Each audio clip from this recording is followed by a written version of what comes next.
세상에 떠도는 기묘한 괴담들. 첫 번째 이야기, 경기도 포천 길명리의 부대에서 실제로 겪었던 실화괴담. 나는 포천 길명리에 있는 곳에서 군생활을 했다. 그 부대는 훈련이 많기로 유명한 곳이었다. 지금은 어찌 변했는지 모르지만 당시에는 마을도 드문드문 있었다. 무슨 훈련이었는지 기억이 나지 않지만 우리 소대는 방어 훈련을 하고 있었다.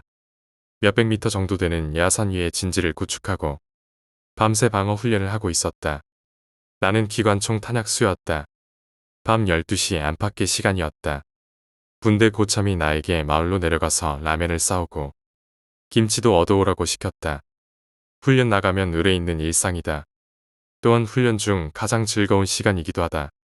밤을 홀딱 새야 하는 훈련이지만 특별히 대항군이 쳐들어오는 훈련도 아니기에 우리는 화기애애한 분위기에서 훈련을 즐기고 있었다. 그냥 그렇게 진지를 구축하고 밤만 새면 끝나는 훈련이다. 나는 고참이 시키는 대로 반합을 하나 들고 산을 내려갔다. 군대 생활을 해보신 분들은 아시겠지만 불빛 하나 없는 밤의 달빛은 정말 밝게 느껴진다. 달빛으로 그림자가 생긴다는 것도 군대에서 처음 알았다. 산을 내려가는 길은 즐거웠다. 아니, 그냥 평범한 일상이었다. 늘상 하던 일이었다. 주변에는 오래된 무덤들이 있었고 산을 거의 내려온 지점에는 동네 상려집이 있었지만 별로 무섭지 않았다. 사회에서는 대낮에도 멀리 상려집이 보이면 소름이 돋았지만 역시 군대라는 환경은 사람을 담력스럽게 만든다. 나는 가볍게 콧노래를 부르며 내려갔다. 이윽고 멀리 마을 초입을 알리는 작은 다리가 보였고 다리를 건너니 20여 가구의 마을에 들어섰다. 군데군데 백열전구 방범 등이 있었다. 이제 여기서 가게를 찾아야 한다. 지금은 모르겠지만 당시 시골 작은 마을에서는 가게를 한 달에 한 번씩 돌아가면서 맡아 열기도 했다. 가게를 해서는 생계가 안 되니 가게만 할 수도 없고 농사도 지어야 했다. 그래서 그냥 집안에 물건을 들여놓고 파는 식이었다. 즉, 가게라는 간판이나 표식은 있지도 않았다. 그리고 밤 늦은 시각에도 물건을 사겠다고 하면 절대 짜증내지 않고 자다가 일어나 물건을 팔기도 했다. 그렇게 어느 집이 가게일까 두리번거리며 점점 마을 안으로 들어가고 있을 때였다. 저 멀리서 한 남자가 서 있는 것이 보였다. 아무도 없는 고요한 마을. 바람에 백열전등이 흔들릴 때마다 마을도 흔들리는 적막한 마을에 반가운 사람이 보였다. 나는 너무 반가운 나머지 큰 소리로 그 사람을 불렀다. 아저씨, 여기 가게가 어디예요? 그러자 그 남자는 따라오라는 듯이 내게 손짓했다. 나는 기분이 좋아져서 촐랑거리며 다가갔다.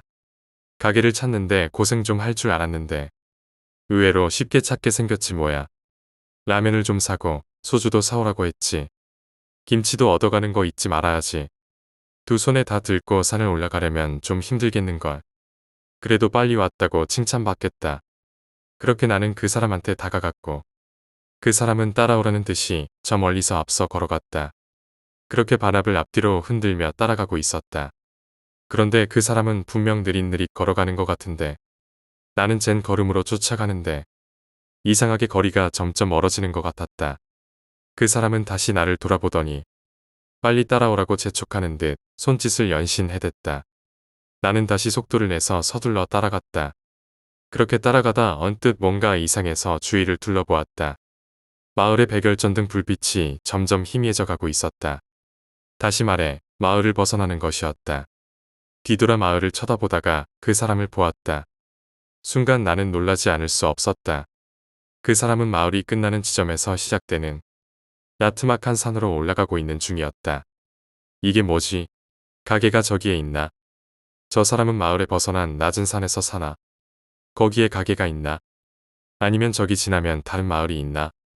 이렇게 온갖 잡동굴이 생각이 드는 중이었다. 그때 그 남자가 갑자기 멈추었다. 이윽고 나를 향해 돌아섰다.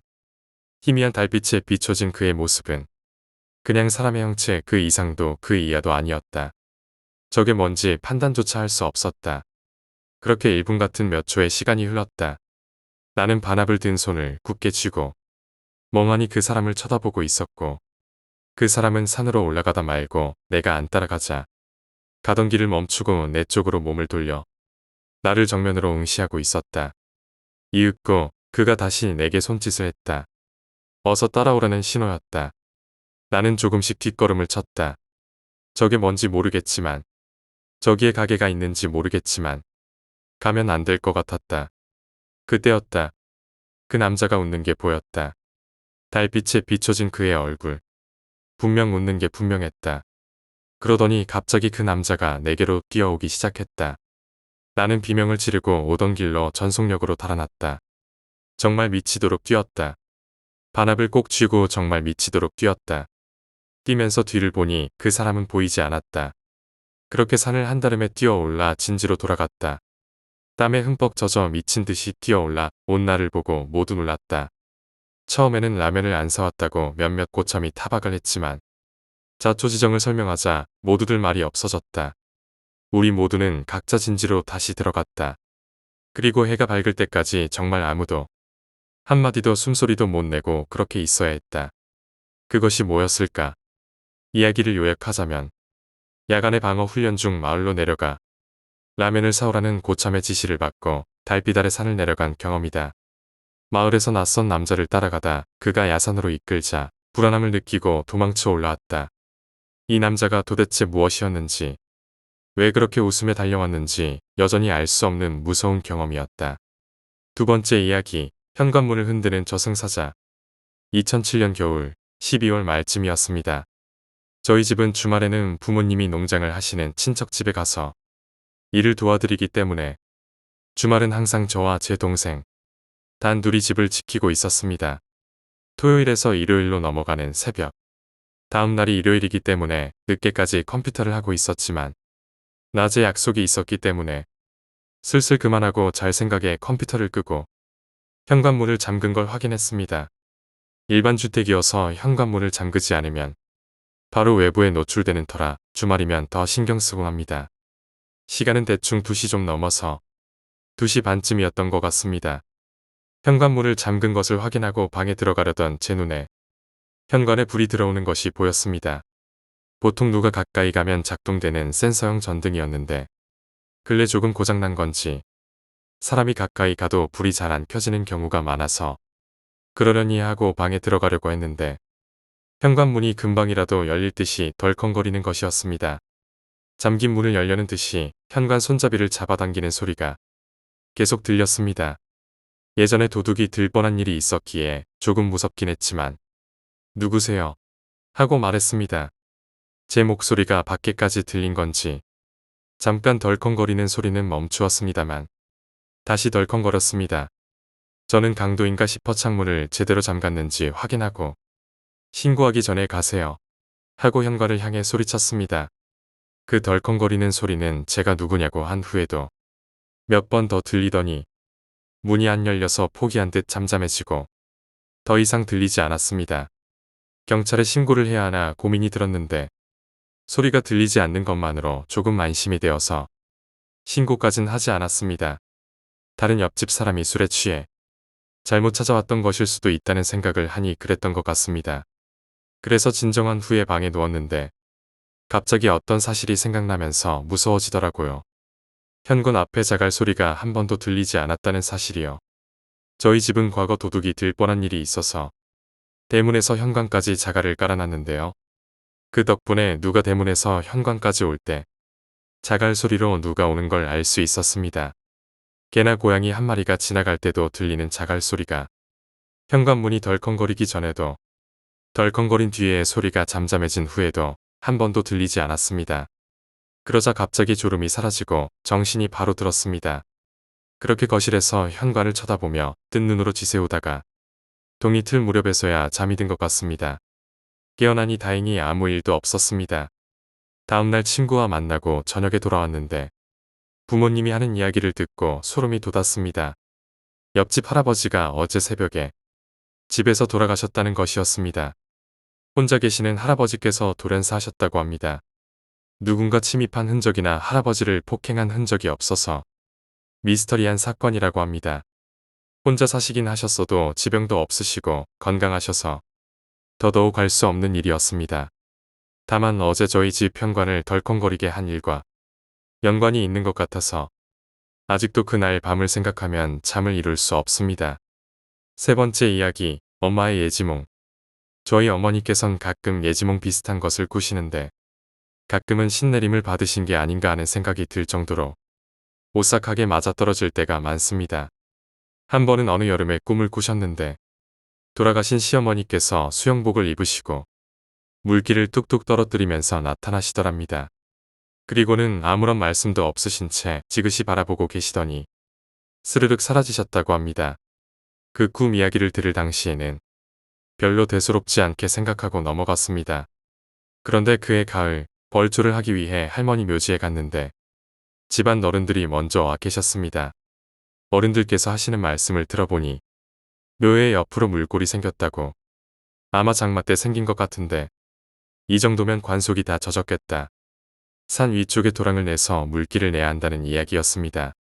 할머니 묘 옆을 보니 정말로 움푹 파인 도랑 같은 게 만들어져 있었습니다.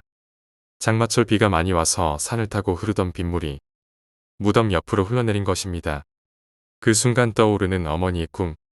정말로 신기하면서도 오싹하더군요. 그런 어머니의 영향인지 저 역시 가끔 예지몽을 꾸기도 합니다. 한 번은 꿈에서 아랫니가 하나 부러졌습니다.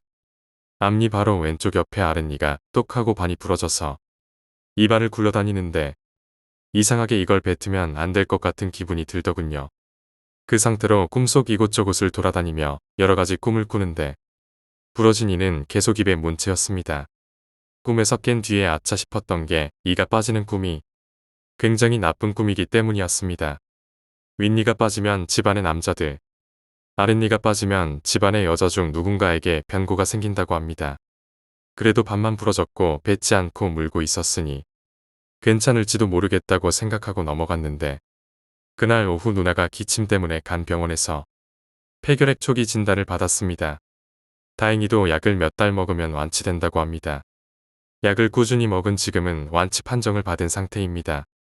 그 후로 저는 누나에게 가끔 농담으로 내가 그 이빨 뱉었으면 큰일 났을 거라고, 누나는 나한테 고마워해야 된다라며 장난을 치기도 합니다.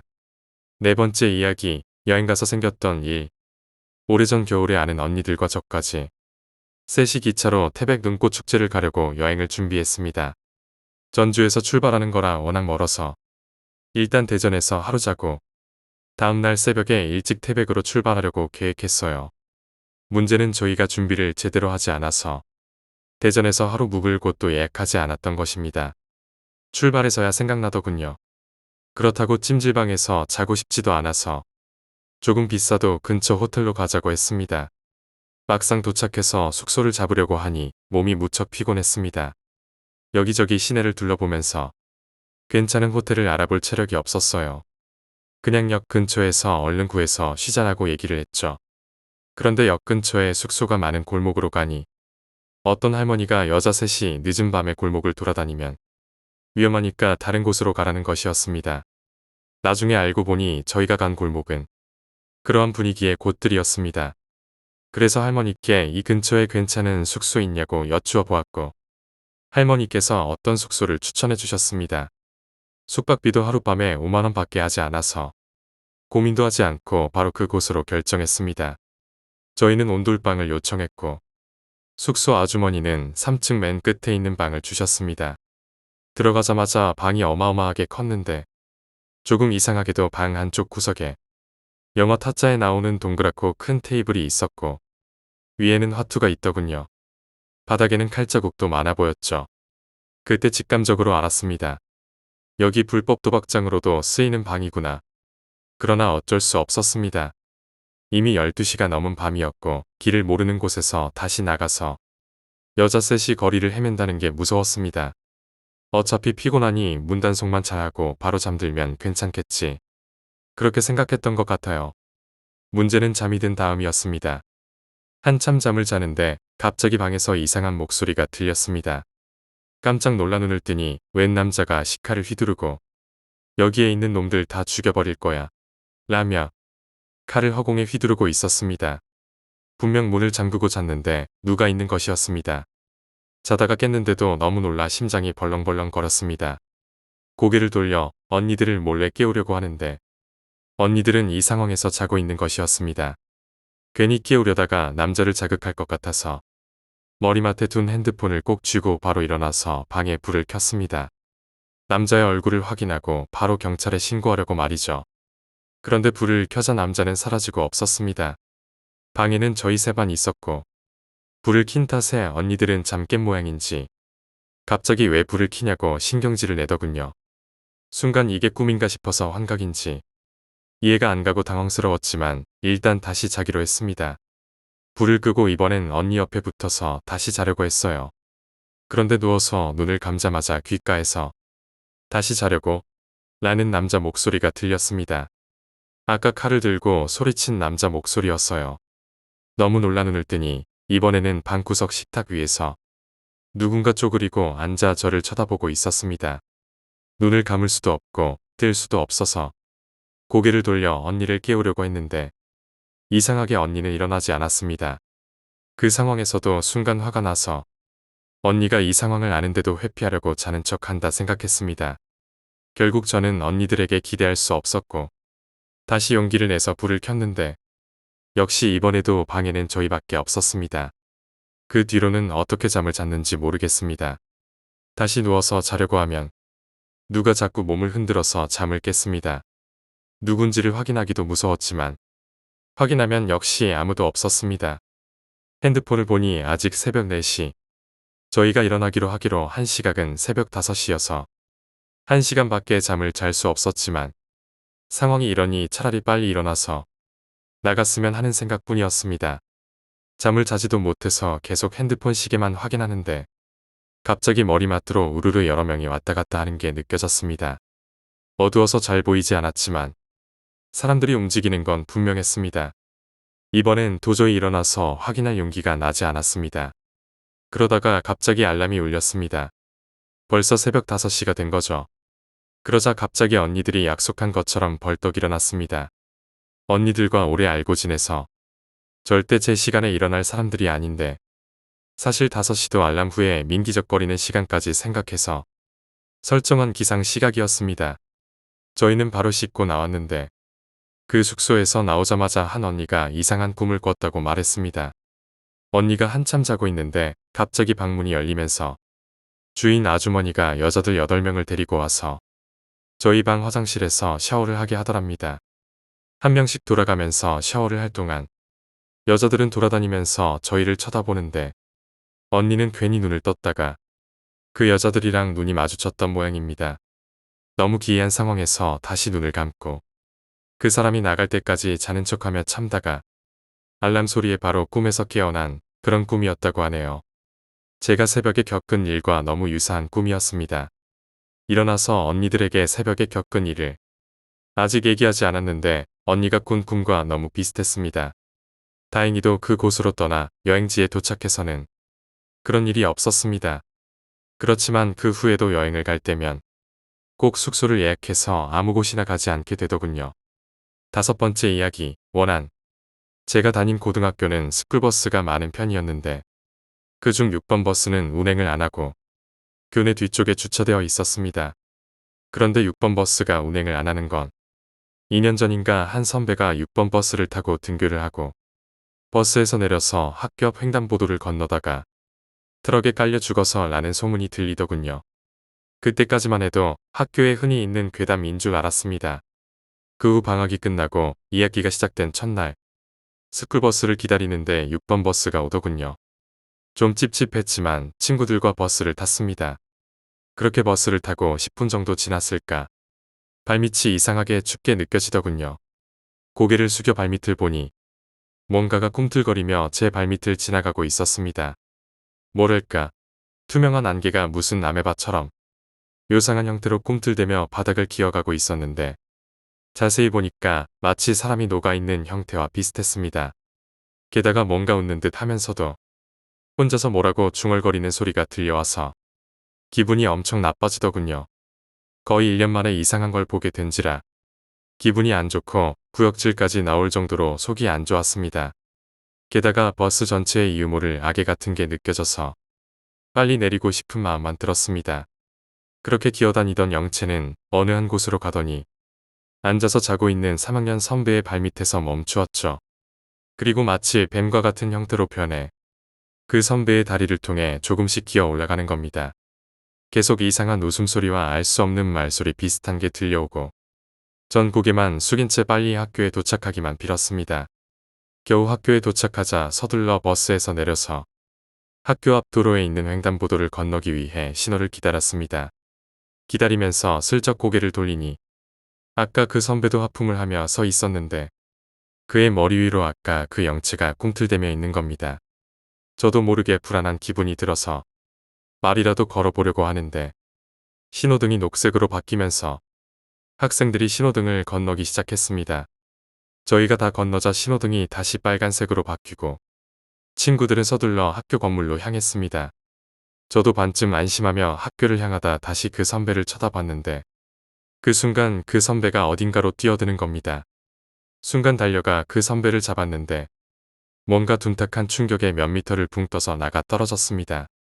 그 충격에 잠깐 정신을 놓았다가 정신을 차리니 저는 도로에 쓰러져 있고 제 눈앞에는 선배의 머리가 굴러다니고 있었습니다. 놀라서 아픈 것도 있고 말도 못하고 있는데 순간 피투성이가 된 선배의 목이 절 쳐다보더니 씩 웃더군요. 놀라서 다시 쳐다봤는데 그때는 다시 일그러진 표정만 있었습니다. 그 후 학교 선생님들이 오고 전 구급차에 실려갔습니다. 나중에 친구들한테 들어보니 신호가 바뀌고 트럭이 오는데 그 선배가 갑자기 트럭으로 뛰어들고 제가 선배를 붙잡고 같이 뛰어들었다는 겁니다. 트럭이 급정거를 했지만 선배는 그대로 트럭에 깔렸고 저는 트럭에 부딪혀서 저만치 나가 떨어졌다는군요. 그 후 몇 개월간 병원에 있었습니다. 나중 얘기를 들으니 6번 버스에 대한 소문은 사실이었고 2년 전에 트럭에 깔려 죽은 선배가 죽은 이유가 이번에 죽은 선배와 말다툼하다 홧김에 밀었어였다는군요. 확실한 건 아닙니다. 그렇게 됐으면 조사를 받았을 텐데 말이죠. 그 후 6번 버스는 폐차되었습니다. 6번째 이야기, 시골 폐가의 귀신이 날 괴롭혔던 걸까? 우리 집은 큰 집이 천안이었어. 그래서 매년 추석 때 그리고 설날에 항상 천안으로 내려갔어. 아버지가 곧 도착한다라고 이야기하실 때 창 밖을 보면 사람들이 북적북적한데 점점 큰 집으로 갈수록 시골틱해지는 그런 동네였어. 창 밖으로 논밭이 보이고 뭔가 구릿한 냄새가 날 때쯤이면 도착했구나 하게 되는 동네였지. 어렸을 때는 그냥 시골이구나 하는 느낌밖에 없었어. 큰 집에 도착하면 일단 짐을 풀고 음식하는 것 없고 사촌들이랑 마당에서 신나게 뛰어놀다 보면 해가 졌지. 또 시골에만 도착하면 아버지가 절대 마당 밖으로는 나 혼자 못 나가게 하셔서 집 주변에 뭐가 있는지도 잘 몰랐어. 마당 밖으로 나갈 일은 사촌 형들이랑 썰매 타러 집 뒤쪽에 있는 언덕에 갈 때 정도밖에 없었거든. 그렇게 시간이 흐르고 초등학생 때까지만 해도 매년 내려가다가 중학교에 입학하고 나서는 학원 간다, 뭐 한다 하면서 안 가게 되었어. 그리고 고등학교에 입학한 해 가을 오랜만에 시골에 내려가게 되었지. 오랜만에 내려가니 사촌 형들은 군대 가고 취직하고 누나들은 이미 클대로 커서 잘 안 내려오고 애는 나 혼자의 전부 어른들만 있어서 엄청 심심했지. 그런데 하나 좋았던 건 집 밖을 돌아다닐 수 있게 된 거야. 내가 나이도 먹었고 사촌 형과 누나들이 없으니 심부름 시킬 사람도 나밖에 없잖아. 그래서 추석에 내려가 있는 이틀 동안 큰 집 주변을 돌아다니면서 이런저런 구경을 했어. 그중 가장 인상 깊었던 건 큰 집에서 옆길로 들어가다 보면 있는 폐가였어. 첫 인상이 아직도 기억에 생생해. 열대평 남짓한 공터에 집이 한 채 있는데 지붕은 나무 판자 위에 볏짚 같은 걸 엮어서 만들었고 집 대부분은 나무로 되어 있었어. 문은 나무 판자 2개로 되어 있었는데 자물쇠가 걸려 있었어. 척 보기에도 사람은 안 사는 집인데 자물쇠가 걸려 있으니 궁금하잖아. 가까이 가서 판자문 사이로 집 내부를 슬쩍 봤지. 그냥 단칸방인데 바닥에 노쇠 그릇 같은 거랑 숟가락이 널브러져 있었고 멀찌감치 안에는 나무에 한지가 발려있는 함 같은 게 있었어. 내 딴에는 너무 무서웠어. 그걸 보자마자 소름이 쫙 끼쳤거든. 그리고 집에 와서 큰아버지한테 여쭤봤어.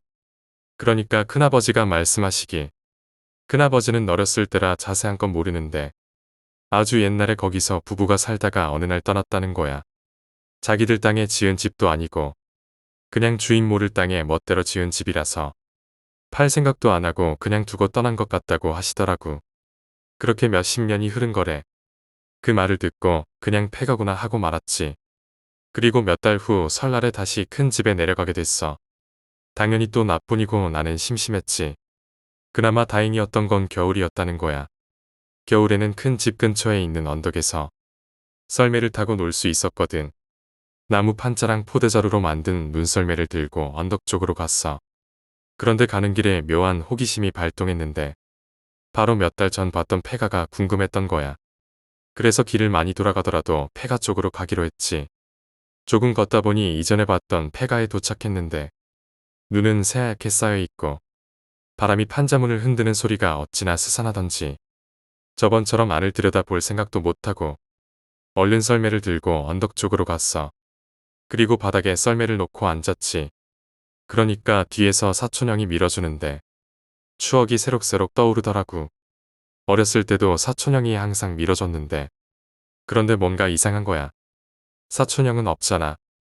나 혼자 올라왔고 밀어줄 사람도 없고 나 혼자 발로 굴러서 썰매를 밀었어야 하는데 대체 나를 누가 밀었지? 소름이 쫙 돋으면서 헐레벌떡 뛰어서 큰 집으로 돌아왔어. 내가 너무 놀라서 말도 못하니까 아빠가 무슨 일이냐고 이야기 좀 해보라고 물으셨어. 내가 썰매를 타려고 했는데 뒤에서 누가 밀었다. 이런 식으로 횡설수설 이야기를 했지. 그러니까 그냥 웃으시고 그러냐? 하시면서 가서 밤이나 좀 까라고 그러시더라고. 나는 너무 무서워서 도대체 무슨 일인지 상황 파악도 안 되었고 손은 떨리고 밤을 까려고 칼을 쥐어도 밤을 깔 수가 없는 거야. 시골에 있는 동안 내내 그 생각만 나고 밥도 잘 못 먹었어. 숟가락만 들면 오싹하고 소름이 돋았지. 그렇게 이틀을 지내다가 서울로 다시 올라오게 됐어. 나는 아무리 생각해도 내가 본 폐가가 문제인 것 같은 거야. 그래서 우리 차를 타고 같이 서울로 올라가시는 큰고모한테 여쭤봤지. 그 집 근처에 폐가 있는 거 아시냐고 말이지. 그러니까 큰고모가 얘기하시길. 옛날에 거기 부부가 살았는데 남자가 망난이었대. 부모가 누군지도 모르고 집도 없고 하루 벌어서 술이나 사 먹던 사람이었는데 어느 날 여자가 생겨서 결혼을 한 거래. 여자가 말도 없고 자꾸 울었던 걸로 봐서는 결혼 생활이 순탄치는 않았던 것 같더래. 그렇게 살다가 애가 생겼는데 여자는 그 애를 금이야 오기야 업어 키웠다는 거야. 엄청 예뻐했대. 그런데 그 애가 추운 겨울에 병에 걸렸는데 형편이 어려워서 약도 한번 못 써보고 그렇게 죽었대. 그 후에 여자는 어디로 갔는지 훌쩍 사라져버렸고 남자도 어느 날 사라졌다고. 그 이야기를 들으니까 진짜 온몸에 소름이 확 돋는 거야. 두피에서는 식은땀이 확 나면서 온몸에 피부에 닭살이 돋는 느낌이었어. 큰 집에 내려가더라도 다시는 그 폐가엔 가지 않겠노라고 다짐하면서 서울로 올라왔지. 그리고 다다음 날 아버지와 어머니는 출근하시고 나는 집에 혼자 있었어. 그런데 누가 현관문을 콩콩 두드리는 거야. 처음엔 게임하느라 못 느꼈을 정도로 작은 소리였는데 소리가 커지더니 점점 쾅쾅 하는 소리에 가까워졌어. 그제서야 나는 집 밖에 누가 있다는 걸 알고 누구세요 하고 물었지. 그런데 대답이 없어. 나는 뭔가 싶어서 인터폰으로 밖을 봤어. 분명 아무도 없어. 그런데 계속 문 두드리는 소리는 났지. 진짜 무서워서 울면서 엄마한테 전화해서 여기 이상하다고 밖에 아무도 없는데 누가 문 두드린다고 이야기를 했지. 그러니까 엄마가 우리 집 2층에 사시던 할아버지한테 전화드려서 혹시 밑에 무슨 소리 나냐고 물어보셨는데 아무도 없고 아무 소리도 안 난다고 하셨대. 그리고 소리는 사라졌어. 나는 아직도 설날 때쯤이면 이 생각이 나. 썰매 탈 때 날 뒤에서 밀었던 건 대체 뭐고 우리 집 문을 그렇게 두드렸던 건 대체 뭔지 문을 두드렸던 게 사람이면 왜 초인종을 누르지 않고 문을 두드렸는지